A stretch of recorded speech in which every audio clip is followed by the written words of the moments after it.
اور دھرنا جو ہے وہ ختم ہو گیا، اور دھرنا ختم ہونے کے 2 دن بعد ہی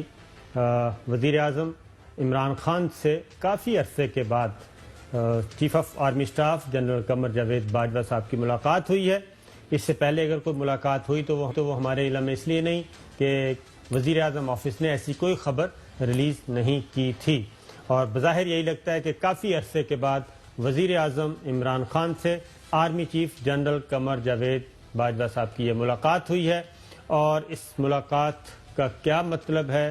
کیا مسائل ڈسکس ہوئے، یا ایک روٹین کی ملاقات تھی۔ اور دوسرا یہ کہ ای سی ایل والی سٹوری تو ہے ہی ہے، لیکن دوسرا یہ کہ دھرنا ختم ہوئے کو ابھی میرا خیال ہے کوئی 48 گھنٹے ہی گزرے ہیں،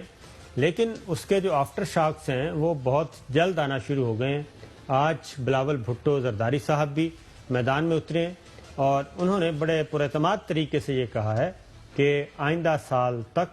وزیر اعظم عمران خان نہیں ہوں گے اور نئے انتخابات ہوں گے۔ مسلم لیگ نواز بھی اسی طرح کی گفتگو کر رہی ہے، چودھری پرویز الہی صاحب، ایم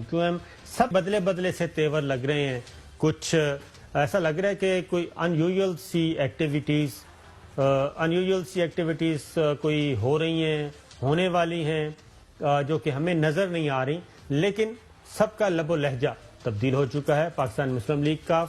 تبدیل، اس کے بعد متحدہ قومی موومنٹ، ان کا لہجہ تبدیل،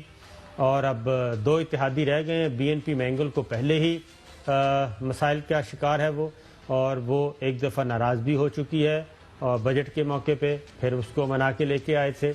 اور تیسرا ہے جناب جی ڈی اے، اس کے ہیں 3 ووٹ، لیکن سچویشن کوئی لگ نہیں رہا کہ کوئی سٹیبل سچویشن ہے۔